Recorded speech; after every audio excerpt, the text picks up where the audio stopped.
Hey Star Wars fans, today we have a little bit of a treat for you. This is going to be a deep dive deck profile into Green Sneaky Han, a deck that just top-cutted 3 events in a row and is being piloted by a former TCG world champion. We have Sundeep Kudumbaka, who is about to join me to walk us through his unique variation on Han, and hopefully you'll get some interesting information to take away from this and a cool deck list that you might want to try out. So without any further ado, let's jump into our deep dive deck profile.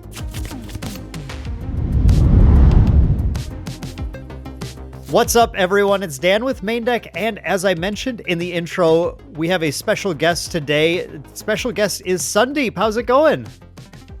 Going pretty well. I was excited to talk to you. Yes, yeah, I'm excited to have you on here, Sundeep. So, it has been first of all, it's been many years. We go a little bit back into the Panini Dragon Ball Z TCG, where I don't know if a lot of people even know this, but you were the 2016 world champion for that game. Yes. It was that was quite a game. I absolutely loved it. Yes. It's still to this date my favorite game that I've ever played. And Panini ran it for a few years. Bit after the score release, almost a decade later after the score release, but I was very fortunate to be part of that experience that the Panini run had. Yeah, it was awesome. We got to know you a little bit then. You came up for a regional, actually, all the way up here in Fargo, and we had just an epic showdown between you and our local, actually, Main Deck Mitch. He's part of the team as well, who's we all pegged as kind of the best player in our area, and it was such a cool, like, climactic showdown back then. So got to know you from there and knew you were a keen player, extremely on the ball, and I was really happy when you reached out to me recently and let me know about your performance lately with this Han Green deck in Star Wars Unlimited. So thank you, before we get into it, for sitting down and taking the time to show this to our audience, because well, we have it up on screen here and you guys can see this is an interesting list. If you didn't know better, you'd look at this and go, this guy's on something. This is wild. There's so many wild and weird card choices here, but just go ahead and let us, you can pump yourself up a little bit. Let us know how you performed over the past weekend with several high key events. How did you do with this deck? Yeah. So I ended up playing this list at 3 different semi-big events this weekend. The first being the Store Showdown in the Northern Virginia area that we had. That was on Thursday, and I ended up going X1 there, 3rd place.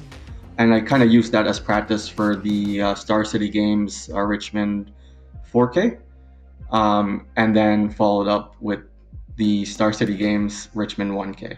So in the Richmond 4K, I made the top 16, ended up losing to a Green Vader in the top 16, and in the follow-up 1K, I made the top 8. So 3 top cuts in a row here.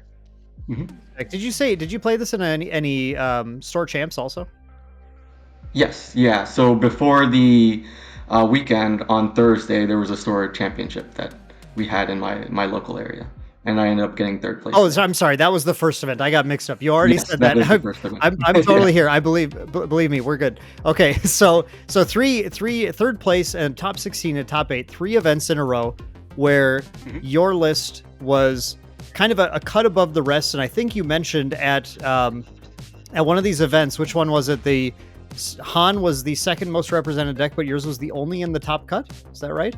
Yes, yeah, and that's that was the case at the Star City Games Richmond 4K. The most represented deck was Sabine Green. Behind that, it was Han Green. But through 8 rounds of Swiss, a lot of them I saw were X2. By round 6, round 7, so they were performing well, but looks like in the final round they may have taken a loss, and I ended up being the only one that made it through to the top 16. And in the 1K that was the day after, there was quite a bit of Han Green there as well, and I was the only one that made it to the top 8 as well there. Okay, so that's really awesome. I think that's really interesting information before we dive into the list itself, because it's one thing for a deck to hit it on the lucky side of things one day, or just have good matchups or something in one event, but to go 3 events in a row and not only top cut every single one, but be in fact the only list of that that archetype basically to make it there, makes twice in a row actually makes you really start to look at this and think, well, okay, maybe there is something here that we need to think about. So with that, Sonny, I would love if we can just let's just think about this list for a second. There's so many directions, so many places I could start with this list. Let me put it up to you. What do you think? What's your pitch for your version of Han? What did you think about when you built this list as sort of, this is the angle I want to attack this from that I think is maybe being underexplored, and why you think that's the effective attack? Yeah, definitely. So I started with this version of the list probably about 3 weeks back. I'd been playing Han for about 5 weeks. I started with Han Red, and then quickly switched to Han Green. Got inspiration from Pierre Lemaison, who made Top Cut and won a significant online tournament with Han Green, and his list was very consistent. That was the inspiration, and I ended up playing a very close deck to his list at a 1K exactly a month back. I ended up getting 9th, just bubbling out of top 8, but it was still a very good showing. And since then, I was looking for different kinds of card choices I could incorporate to make the deck a little bit different, have a little bit more of a sense of surprise going into an event. And especially knowing that the Star City Games events were going to be closed deck lists, I wanted that a little bit of that edge, right? So what I call this deck is a green sneaky Han. GSH is Sure. probably the acronym that I use. And sneak attack was the kind of the ace play of the deck that I was trying to make it focused around in the end game. And there's one specific play that closes out a lot of games with a sneak attack, which we can go into. When you told me this play, I was like, yeah. Oh, I never even thought of that. That is such a good play. I mean, go ahead right now. Right now is perfectly fine. What's the big play for everyone? Sure. So Home 1 is a card that most Han green lists run, either in quantities 1, 2, or 3. And typically, Home 1 is a hard card for a lot of players to deal with, opposing players to deal with. It brings out a unit from the discard pile, the utility that you want at that time, right? It could be a Sentinel, it could be Millennium Falcon, could be Leia to exhaust something, or if you have some excess resources, it could be something even bigger. I heard one of my friends brought out Han Solo unit off of Home 1. That's a lot of resources. Right? Very, very late game, yeah. But the issue with Home 1 and bringing out a unit is your opponent has a chance to respond.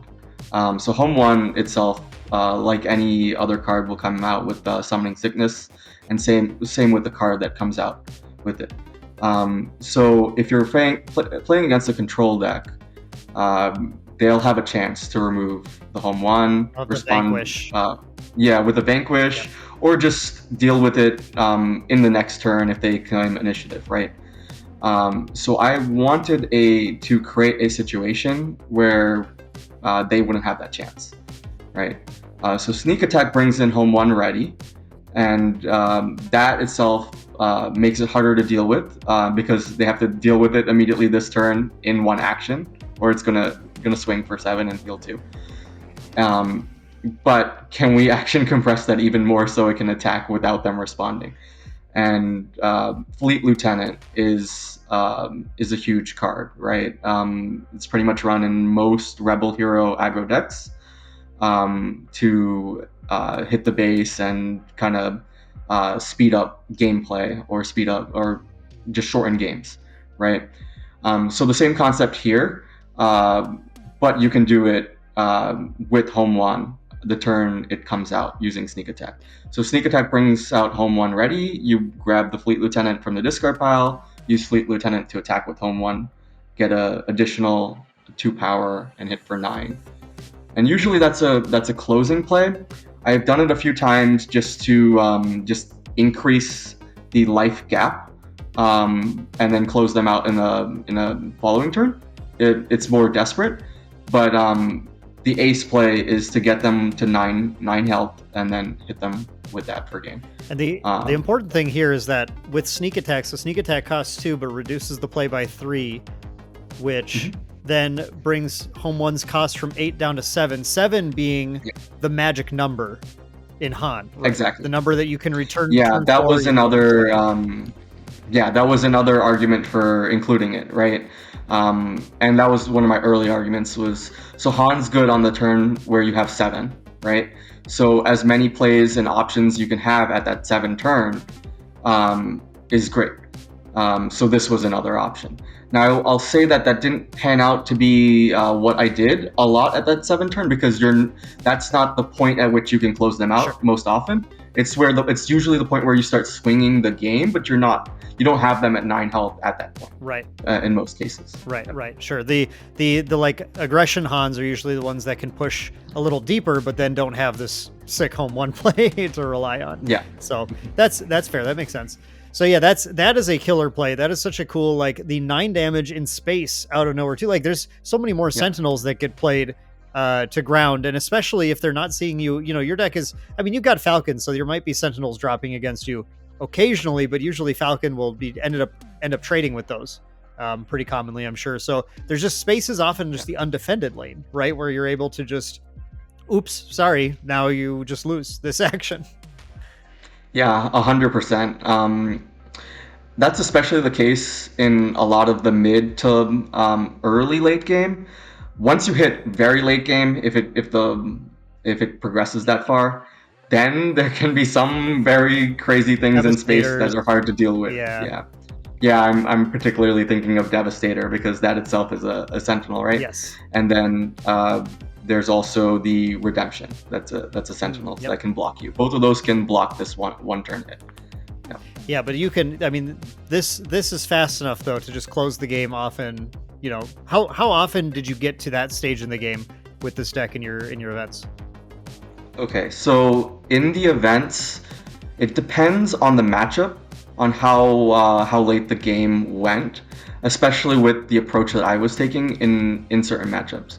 So in the aggro matchup, one approach that you can take is you can continuously trade with units and try to get to your end game, or you can tempo and play their style and be aggro yourself. So I took that second approach. So it wasn't quite getting to that stage where I would sneak attack for a game necessarily, or even drop a home 1 and bring out a unit per game.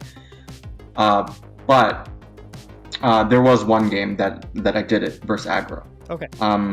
Yeah, and that was versus a Sabine green. The rest of the times that I used this were versus mid-range or control. Sure.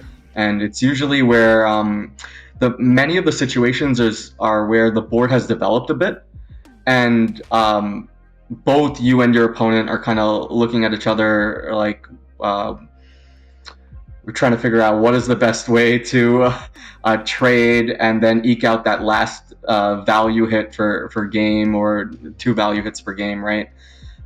So that's the situation where you're holding 1 out of sneak attack or home 1, and you're waiting for the other card, or maybe you already have both in hand and then you're just waiting for the 9 health opening, right? Yeah. So how often, I mean, you mentioned holding on to one or the other. How often do you sneak attack other cards in this deck? Is that I look at Bounty Hunter Crew. I know that's a pretty sweet target with sneak attack, but how, like, if people want to pick this up and start playing, what should they be thinking about? What line should they be thinking about with their sneak attack other than the home 1? Yeah, so home 1 is primarily the sneak attack play. I added in for this weekend Luke Skywalker, and that's a very good sneak attack play as well. Luke Skywalker is out of aspect, so it costs 9 in this deck, but with sneak attack it will cost 8, so it's almost the same as a home 1 as is, right? And a card that I don't play in the current list, but I played a lot with Sneak Attack in various different versions, was Reinforcement Walker. Okay. That's almost a 12 life swing, because you play it, you heal 3, and then you hit for another 6 and then heal 3. Yeah. Right. So very sick. Yeah, so that's a great card, the Sneak Attack. But to your point, almost every unit was a Sneak Attack option late game, right? So if you're thinking about how to finish a game a turn early, or maybe on the first action of a follow-up turn, right? You think about cards like Surprise Strike, to action compress and give you a little bit more damage to hit them for game. Sneak Attack allows you to do something similar by just bringing any unit in ready and hitting for game when you just need that, when you're 5 off, 4 off, right? In those situations. Yeah. I mean, so I did that quite a bit. I actually did that more than the home one ace play. Sure. Finishing them off with any given unit. Yep. Yeah, I just think about how many times I just put Falcon out there, and I'm like, wow, this is amazing. Yeah. I just get to attack for a 3 right now. But this time we're Exactly. talking about doing that with Luke Skywalkers and home ones and stuff, where that's like even more exciting. So, yeah, it's just an interesting card. I don't know that a lot of people immediately think of it because Han is already a deck that is a little bit resource intensive in the hand. Because you already have to dump a card to get his really sick turn off to get it into resources, and then losing 2 cards to sneak attack something to then just lose the thing you sneak attack, I think puts a lot of players off of really experimenting with the combo a lot. It is true, yeah.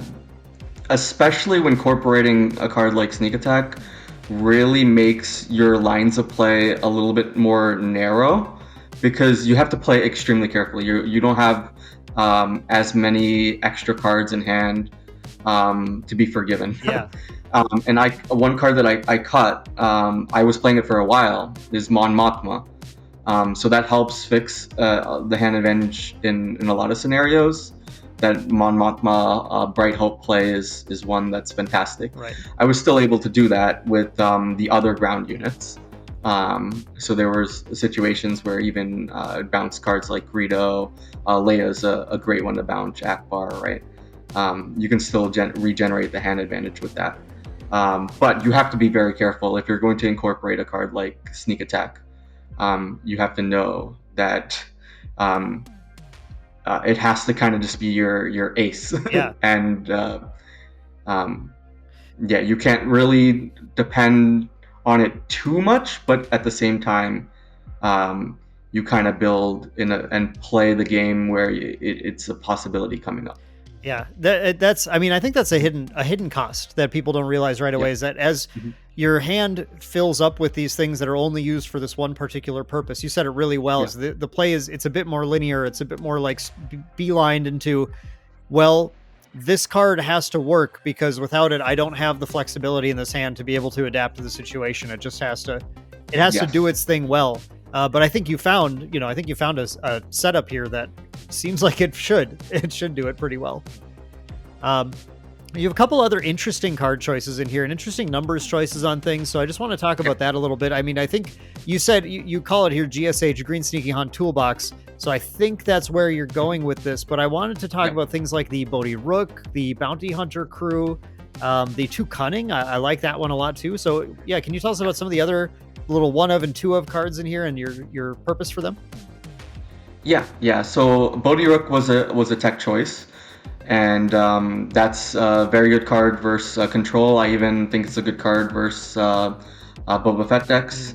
They have a lot of events that I don't want to see, and even Traders is a good one to hit, even though it's not necessarily amazing against Green Han. It's a good card to hit. Overwhelming Barrage, No Good to Me Dead. Amazing to hit off that first Boba. And versus Control, any given blue event is one that you want to hit. But obviously, Super Laser Blast is one that was looking for in many matchups to knock out of their hand with Bodhi Rook and Vigilance. was another one. Was Bodhi a card you often hard played with the aspect penalty, or was it mostly a Ewing reinforcement? Oh, you're like, whatever, five's great, let's go. When I was originally putting it in the deck, the main reasoning was you can get it off Ewing for the same cost, 3, right? And it's very effective there. But I realized there's a lot of situations where you get punished with playing Green Han if you go into the flip turn with Han putting down a resource to 6 flip, and then Han gets one shot, right? By overwhelming barrage, or even exhausted by no good to me dead, right? So what I would do is sometimes when I know I'm in that matchup, I would hold a Bodhi Rook for that turn before the flip turn. Right. Play it at 5 and take out the card that I know was going to hit me on the flip turn, right? And if they don't have it, that's great. I know I have a high chance next turn that I can get to 7 resources and then drop Ewing or Han Solo unit. Yeah, I've been high on Spark of Rebellion for the exact same purpose, just earlier in the game. Typically, is just finding those. Yeah. I mean, I think most of the time I'm like, I'll just hit your resupply, I take you down a turn, I'll hit the overwhelming barrage because I know you're hanging on to it. Yeah, so it's interesting. What made you bring the Spark down to 2 with the 1? I mean, the Bodhi Rook obviously can be hit off Ewing, so that makes perfect sense. Yeah. But can you just talk about the numbers a little bit there? It's the ratios of units to events that you have to be careful with in this deck, right? Because you want your Ewings to be very impactful. So you cannot cut the ratio of the units too low. And this is something that Pierre Lemason, who's the inventor of this deck as we know it, was really critical on, right? You have to make sure that you have a lot of units. So before that reason, I opted, instead of having the 3rd Spark of the Rebellion, to have a Bodhi Rook in the main board. And I did have the 3rd Spark in the sideboard. Now, if I were to go and make one change to the deck, only one change, the one change I would make is actually putting a 3rd copy of Spark in the main deck, and then the Bodhi Rook, the 1 Bodhi Rook, back to the side. Really? Yeah. Okay. Yeah, that is the one change I would make. Yeah, it reduces the ratio of units by just 1, but I think you still have enough. And the Spark of Rebellion, you're able to play it a lot more easily, right? Yeah, and it takes out more than just events and it can hit Vader, upgrades. It can hit their Avengers, their Devastators, their endgame stuff if the game goes to that stage too. You also have this Bounty Hunter crew off aspect in here. So many aspect penalties hiding in this deck. So can you talk about the Bounty Hunter crew? Yeah, Bounty Hunter crew. It's actually a villain card, so it will cost 8 in this deck if you play it by itself.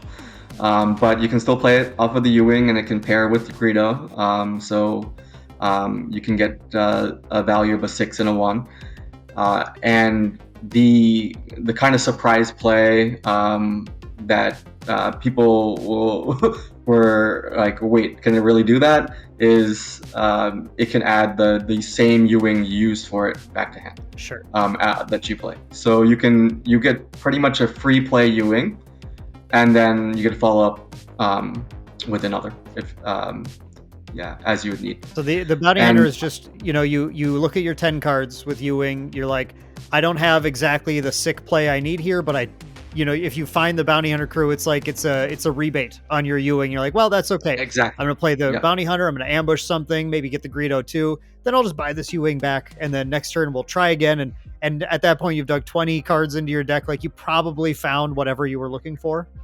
Is that the idea? Yep. Yeah. So it's a replay on Ewing, and it gives an ambush to take off a unit. So the comp here was Rogue Squadron Skirmisher, which I do not have in the deck, and then a few other great ambush units that you can play in different versions of Green Han, like the Escort Skiff. That's a 4-coster green, and then recently I've seen pop up in a lot of lists is the Ozotic Liberator Gunship, right? So those are all good options. Even Mercenary Company is a great option, and that costs 6 on par with this. The edge that Bounty Hunter Crew gave me in this deck was I thought adding the events back to hand was a little bit more impactful than adding a unit 2 costs or less with Rogue Squad and Skirmisher. Yeah. I was specifically thinking about sneak attack, right? So if I couldn't afford to hold sneak attack too long, I would put it in my resource, selectively destroy it with Han, and have Bounty Hunter Crew as an option to get it back if needed. That is such a next level line with that I love. That's so cool. Yeah. And then last one, I want to make sure we hit on is this cunning.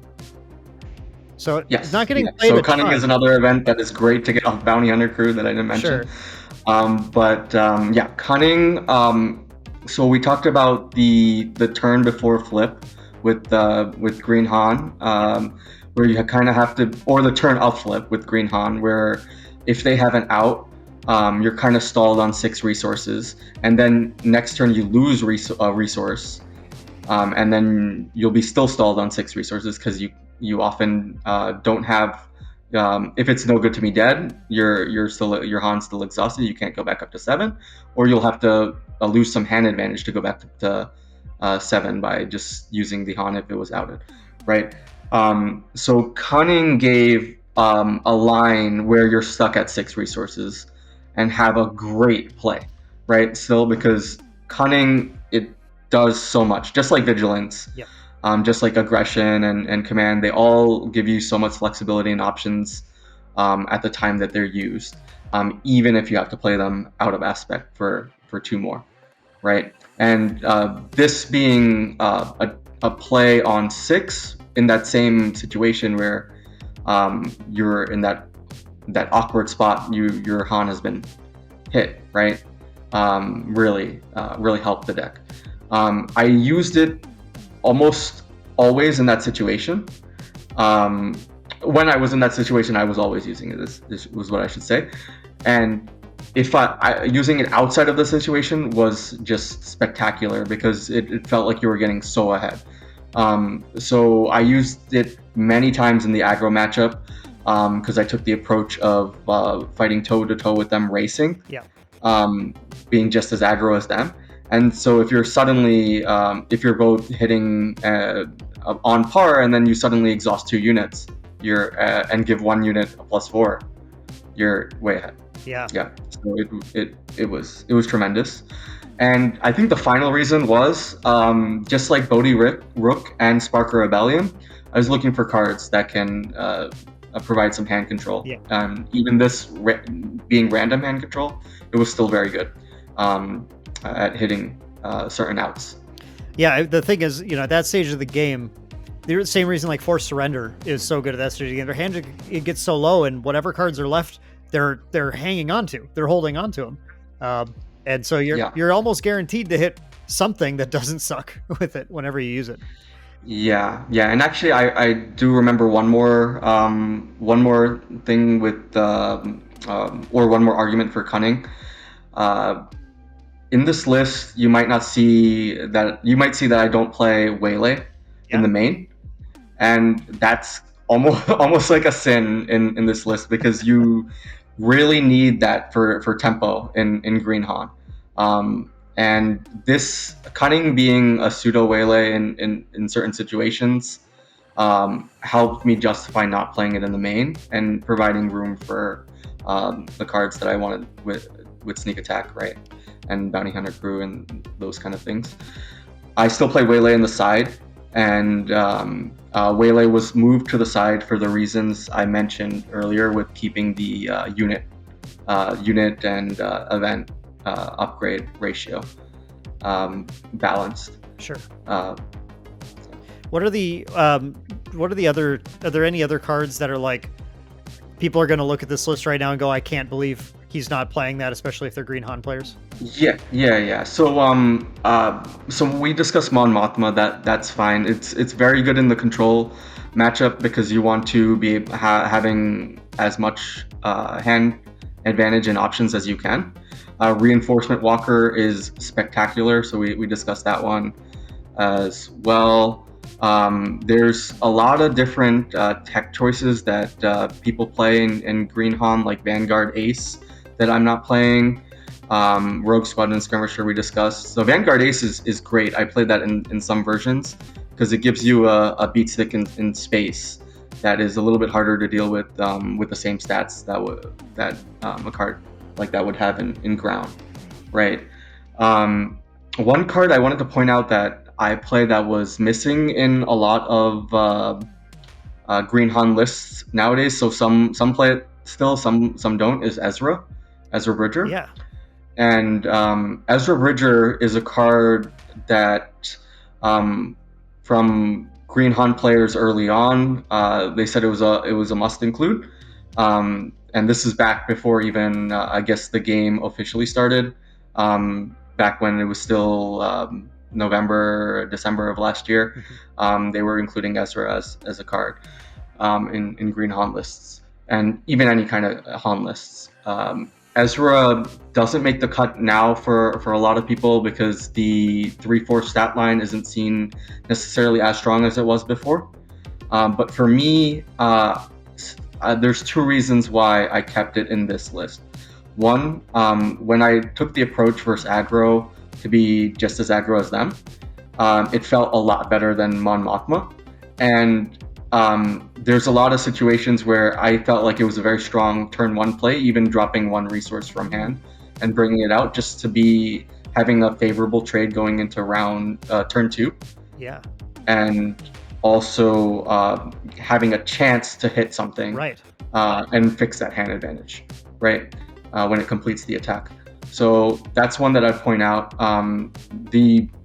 Another reason I thought it was really good is it action compressions when it goes off, because then you're not playing a card from hand. You play the card from the top of the deck without using an additional action. Right. The action is the attack, right? And allows you to claim initiative going into the third turn. And those aggro matchups, that can be the complete difference between. I mean, just getting to compress and take initiative is huge. Yeah, and then so I did play Fleet Lieutenant primarily for that home one sneak attack combo, but outside of that home one sneak attack combo, I was looking for targets that could make a Fleet Lieutenant good, right? And Ezra was great hitting at a base for 5, or taking out something that had 5 HP or 4 HP, right, with the Fleet Lieutenant play. Yeah. Absolutely. Yeah, and I guess the last thing I just want to talk about, you have the one Chewie in here just as the the extra Sentinel hit basically off of U-Wing sometimes. Is that the idea?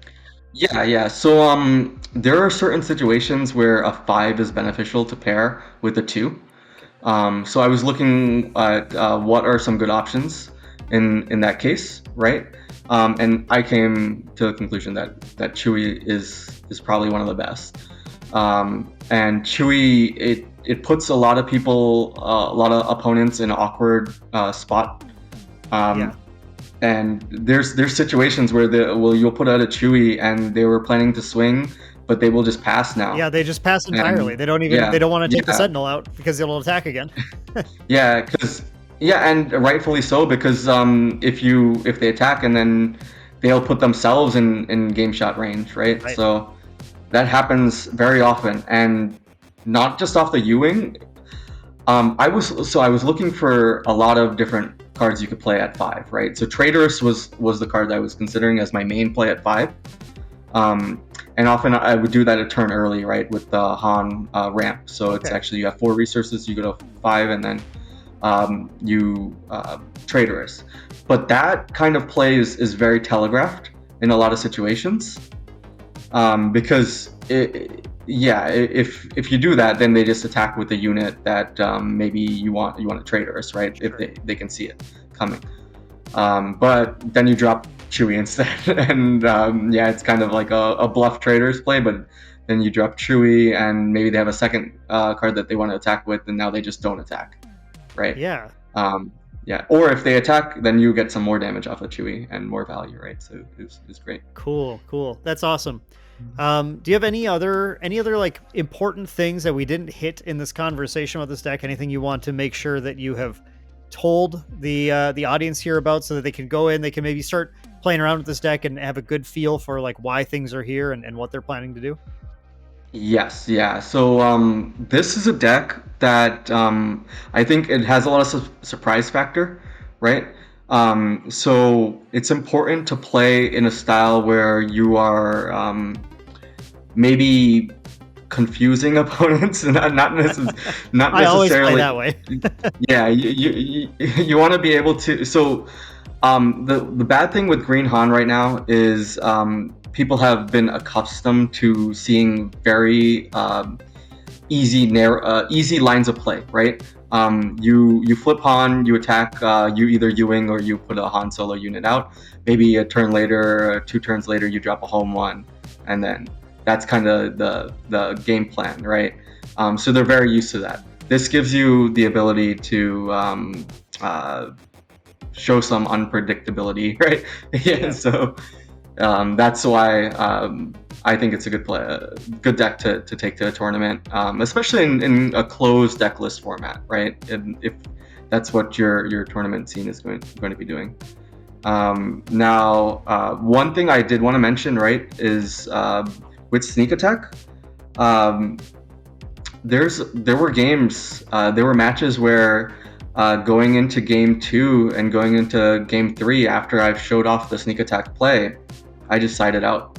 Yes, I love it. So I sided out the 3 sneak attacks, and then I put in, or 2 of the 3 sneak attacks sometimes, and put in waylays back in, and then my maybe overwhelming barrage or something like that can also surprise them even more, right? So that happened quite a bit, and when I did that, multiple of my opponents were saying I was expecting sneak attack. I was trying to like play in situations, but it never came up the next game, and I was like, yeah, I sided it out. And they're like, oh, okay, smart. So yeah, it's just about being unpredictable. That's this version of the deck. Very cool. Well, I love this. I think this is super cool. I might be sleeving this up and playing with it at the next store showdown that we have in the area, because this is I love the unpredictability. I think that is an underrated factor when people are approaching a TCG metagame as well. It's very, and you know, like we saw right from the beginning here, the latching on to Sabine, Boba, Leia now, Vader now, getting some of these very common, like obviously good, obviously powerful, like no shame whatsoever in sleeving up the most consistent, solid version of one of the best decks and just playing that. But that deck, everyone knows exactly what's coming, and the people who are teching to beat you, they know how to do that. You play something like this. Yeah.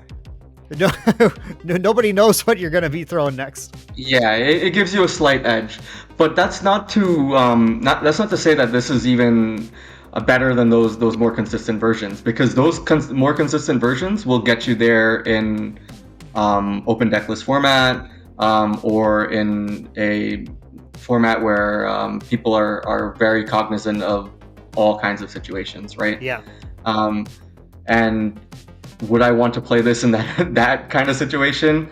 I might be a little bit hesitant, right? I might go with more of the safe deck choice that gives you a little bit more flexibility or a little, I wouldn't say flexibility, but a little bit more forgiveness in your plays, right?